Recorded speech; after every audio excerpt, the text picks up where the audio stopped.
We're entering an era in which our enemies can make it look like anyone is saying anything at any point in time, even if they would never say those things. So, for instance, they could have me say things like, Killmonger was right, or Ben Carson is in the sunken place, or, how about this, simply, President Trump is a total and complete dipshit. Now, you see, I would never say these things, at least not in a public address, but someone else would. Someone like Jordan Peele. This is a dangerous time. Moving forward, we need to be more vigilant with what we trust from the internet. That's a time when we need to rely on trusted news sources. It may sound basic, but how we move forward in the age of information is going to be the difference between whether we survive or whether we become some kind of fucked up dystopia. Thank you, and stay woke, bitches.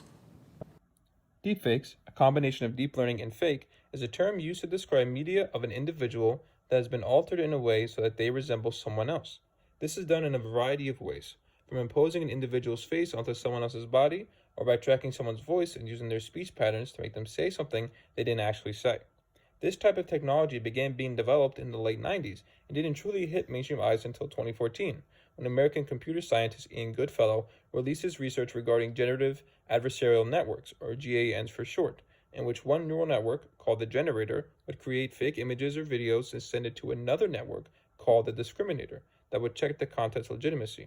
Over time, both networks would improve due to the constant feedback between them, and since then, GANs have become the foundation for all future deepfake technology.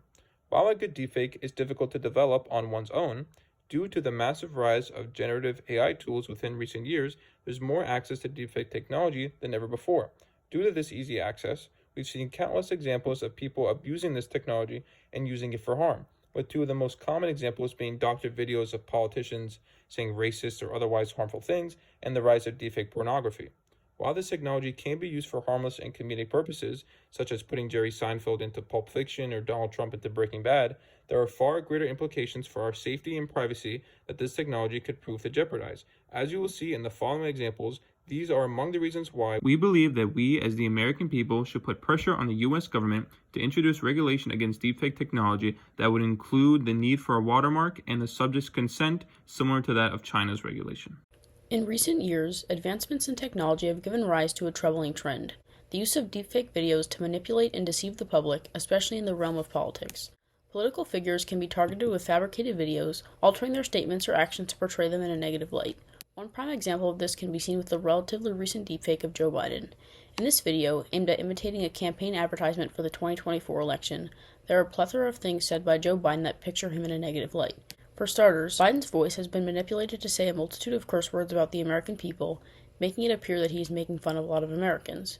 After this, the deepfake portrays Biden admitting that he is old and tired, and that he is slowing down, implying that Biden is not actually fit for the role of president. Given the fact that many raise questions about whether Biden should be in office due to his old age, impressionable voters may see this without knowing it's a deepfake and assume that Biden agrees he is too old and therefore incapable of the job. The deepfake then shows him saying that he, quote, wasn't America's first choice in 2020, before continuing to say that, quote, hell, I wasn't even my first choice. With this, it appears to voters that Biden acknowledges the fact that there are other candidates who would be better fit to run the country than himself. Not only this, Joe Biden's voice mentions that he has to get shots in his butt and takes cocaine every day in order to mentally be capable of getting out of bed in the morning. Given the fact that Biden's health has been questioned throughout his presidency, as many claim that his overall well-being is deteriorating, many people may see this as Biden admitting that he is not well enough to handle being president without the heavy use of drugs to carry him through the day, since they do not know that the video is not real. The deepfake ends by saying, "A vote for me is a vote for 4 more years of fascism." Viewers who do not know the video is fake, only see this clip of the video, or are not well informed with politics could assume that Biden is in fact a fascist. With this, voters would be deterred from voting for him, as America places a large emphasis on the idea of democracy, which would certainly not continue under a fascist leader. Also, Biden explicitly stating he's a fascist may make viewers associate him with other fascists like Hitler, which definitely would turn away many voters. Taking all parts of the video into account, it is clear that this deepfake of Biden has the potential to hurt his campaign, which is especially unfair given that no part of it is true. This instance illustrates just one example of how deepfakes can wreak havoc on the political landscape. They erode trust, manipulate public opinion, and undermine the authenticity of information crucial for an informed electorate. With AI, fraudsters can take 3-second, and you all know this, 3-second recording of your voice. I've watched one of me on a couple of things. I said, when the hell did I say that? The rise of deepfakes has accelerated the danger of revenge porn exponentially. Emma Watson and Scarlett Johansson are two of the most targeted actresses. Emma's face was used in a Facebook ad, and Scarlett's face was used straight up in a sex video. However, the sad thing is that despite having so much influence, they cannot stop the spread or the creation of these videos. Now let's imagine anyone has the power to take pictures of yourself or of your loved ones from social media and deepfake onto a naked person.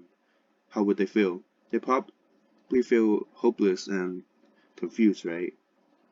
What's worse is that they have to tell their peers that these videos are not real, and some might not even believe it. Because it is so easy to generate these videos, underage people are also at risk.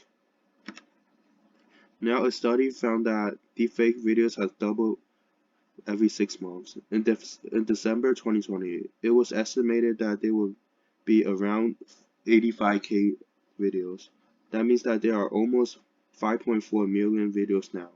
What's even scarier is that around 90% of these videos are non-consensual porn of women.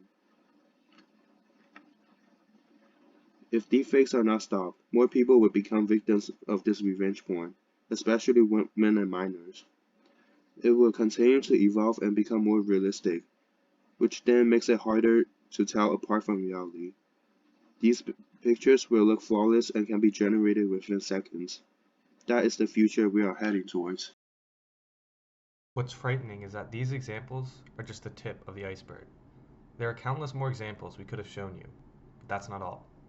Deepfake technology is constantly evolving and improving, and the potential consequences are devastating. As with any machine learning application, as time goes on, the dataset becomes larger. The more data the model, in our case deepfake technology, is trained with, the more accurate it becomes. What lies ahead is a world where it is nearly impossible to tell real from fake, human from AI. Due to the political nature of deepfakes, the integrity of elections may be at stake. We've already seen how deepfakes can be used to imitate political figures, and as the technology improves, the impact of these deepfakes will only increase. Additionally, due to the intimate nature of pornographic deepfakes, the amount of damage that could potentially be done is massive. Reputations are on the line. Something must be done in response. We cannot stand by and let our world turn into one where reputations are impossible to verify due to countless impersonations. China has already adopted laws regulating the use of deepfakes. Although deepfakes are not outright banned, manipulated material must have the subject's consent and bear digital signatures or watermarks. It is on us to call on the US government to do the same. Join us as we call on our US government representatives to make a change.